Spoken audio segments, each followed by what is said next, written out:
This is Rakesh Jangra.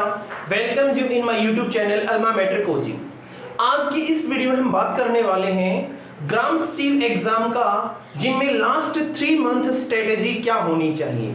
इस video में क्या क्या कवर करने वाले हैं।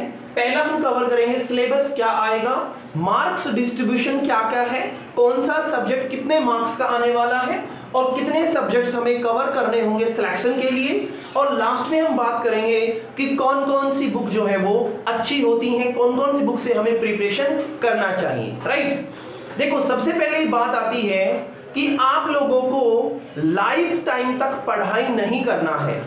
आप लोग क्यों ना एक बार ही जी तोड़ मेहनत करके लाइफ टाइम तक किताबों से अपना पीछा छुटवा लीजिए, क्योंकि जब तक आप लोगों को जॉब नहीं मिलेगी तब तक आप लोगों को किताबें ऐसे ही पढ़नी पड़ेंगी।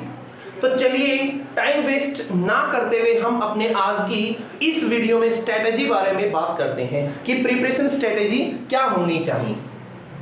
सबसे पहली बात तो ये है कि सिलेक्शन लेने के लिए आपको अच्छी प्रकार से मेहनत करनी पड़ेगी, इसका कोई अल्टरनेट नहीं है। दूसरी चीज, जो पेपर होगा वो जो है मॉडरेट हो सकता है या फिर टफ हो सकता है। आसान आने की कोई संभावना नहीं है, क्योंकि आप लोग जानते हैं कि वैकेंसीज जो हैं वो कम है। दैट्स वाई पेपर जो वो टफ आएगा। ठीक है, अब हम बात करते हैं सबसे पहले सिलेबस से पहले मैं बात करता हूं कि इसके अंदर वास्तविकता में होना क्या क्या है। 90 मार्क्स का तो जो है वो आप लोगों का रिटर्न होना है, प्लस 10 नंबर का अगर आप लोगों के पास सोशली इकोनॉमिक की सर्टिफिकेट है तो आप लोग जो है ये 10 मार्क्स आपको वहां ऐड हो जाते हैं। तो आप लोग ये मानिए कि आप लोगों का जो एग्जाम है बाकी बच्चों के रिस्पेक्ट में 80 मार्क्स का होना है, क्योंकि अगर घर में कोई जॉब नहीं है तो 10 मार्क्स ये आपको मिलने वाले हैं। अब हम बात करते हैं सबसे पहले कि इसमें सिलेबस के साथ साथ सब्जेक्ट्स क्या क्या होंगे। पहले सब्जेक्ट्स के बारे में बात करते हैं। पहला होता है रीजनिंग। जो रीजनिंग है उसके अंदर क्वेश्चंस आने की संभावना है, आए भी हैं 7 से 8। एक चीज मैं और आप लोगों को क्लियर कर देता हूं कि अभी पीछे से बच्चों ने एक मुहिम चलाई थी ट्विटर्स पे, जो है बहुत सारे ट्वीट किए गए थे कि हमें HSSC में जो सिलेबस है वो पहले से डिस्क्राइब्ड होना चाहिए।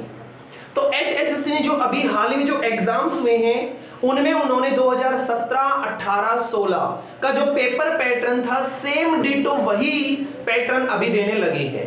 सो संभावना है कि अब की बार भी एग्जाम वही उसी प्रकार का होगा। सेकंड जो चीज आती है वो आती है जीके, जो आप लोगों की 20 to 25 मार्क्स की होने वाली है। जीके के अलावा आता है नेक्स्ट साइंस। साइंस के अंदर आप लोगों का पीसीएम बनता है, तीनों सब्जेक्ट्स मिला के। राइट, इसके भी जो नंबर है वो जीके के साथ ही अटैच हो जाते हैं, मतलब जीके और ये जो साइंस है जिसको हम जीएस बोल देते हैं, तो ये कंबाइन आने की संभावना है। ठीक है, तो एक कंबाइन जो है वो लगभग 20+ मार्क्स की आनी है। इसके अलावा अगर हम बात करें कंप्यूटर,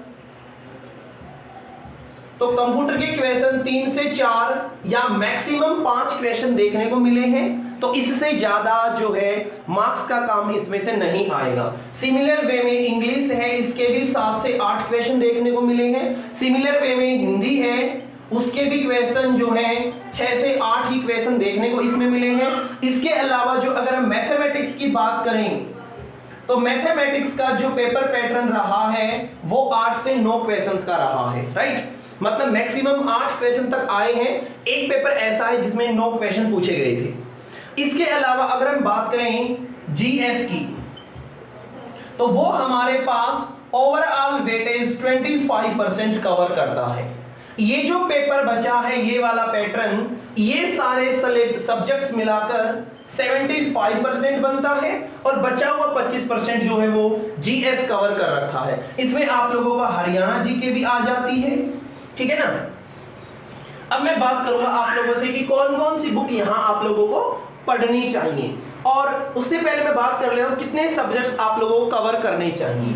आप लोग यहां देख पा रहे हैं जो मैथमेटिक्स है ना, ये एक लॉन्ग टर्म सब्जेक्ट है और इस लॉन्ग टर्म सब्जेक्ट को प्रिपेयर करने के लिए बच्चा जो है वो पिछले 7-8 महीने 1 साल पहले का काम कर रहा होता है। तो अगर आप लोग बहुत पहले से प्रिपरेशन कर रहे हैं तो मैथमेटिक्स आप लोगों का कवर्ड होगा, तो इसमें टेंशन लेने वाली बात नहीं है।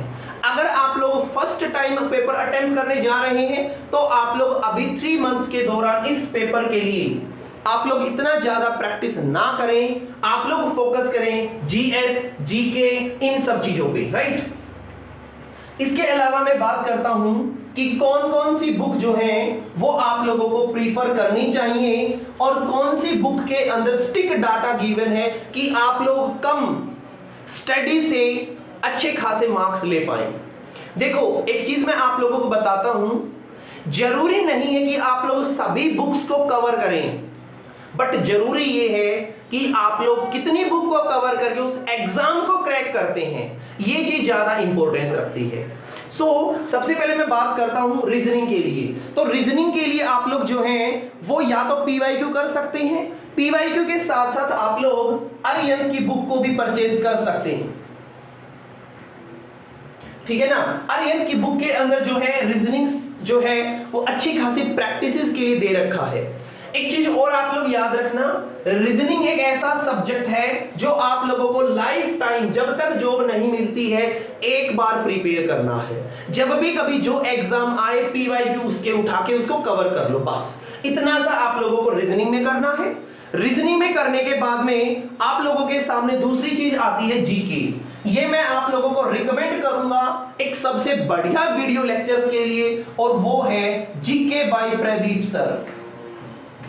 प्रदीप सर ने अभी 10 आवर्स का जो है हाल ही में एक वीडियो डाला है जिसमें उन्होंने कंप्लीट जीके जो है वो कवर करा रखी है। अगर आप लोग मान लो इसमें आप लोग अगर वीडियो लेक्चर्स नहीं देखना चाहते हैं तो आप लोग एकलव्य की बुक आती है वो आप लोग प्रीफर कर सकते हैं। इसके अलावा विद्यापीठ की बुक आती है वो आप लोग परचेज कर सकते हैं। इनको आप लोग सेल्फ स्टडी कर सकते हैं अगर आप वीडियो लेक्चर्स नहीं देखना चाहते हैं तो।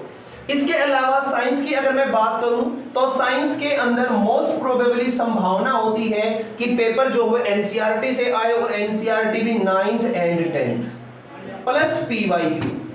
मैं आप लोगों को बार बार पीवाईक्यू के लिए बोल रहा हूं क्योंकि जो पेपर पैटर्न है ना वो अभी रिपीट होने वाला है, और जब पेपर पैटर्न रिपीट होगा तो वहां पे पीवाईक्यू जो है वो बहुत ज्यादा रोल प्ले करते हैं प्रिपरेशन के रिगार्डिंग।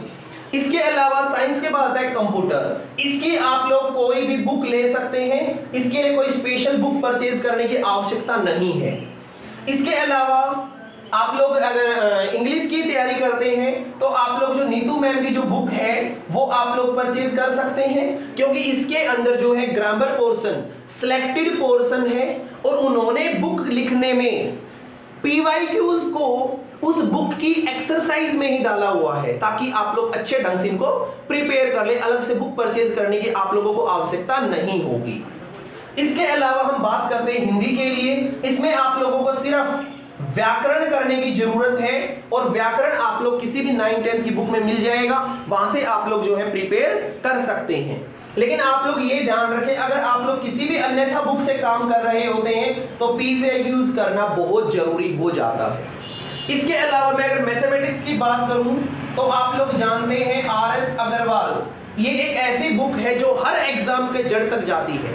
प्लस आप लोगों को करना है राकेश सर का मैथमेटिक्स। इसके अलावा हमारे पास आता है जीएस और हरियाणा जीके।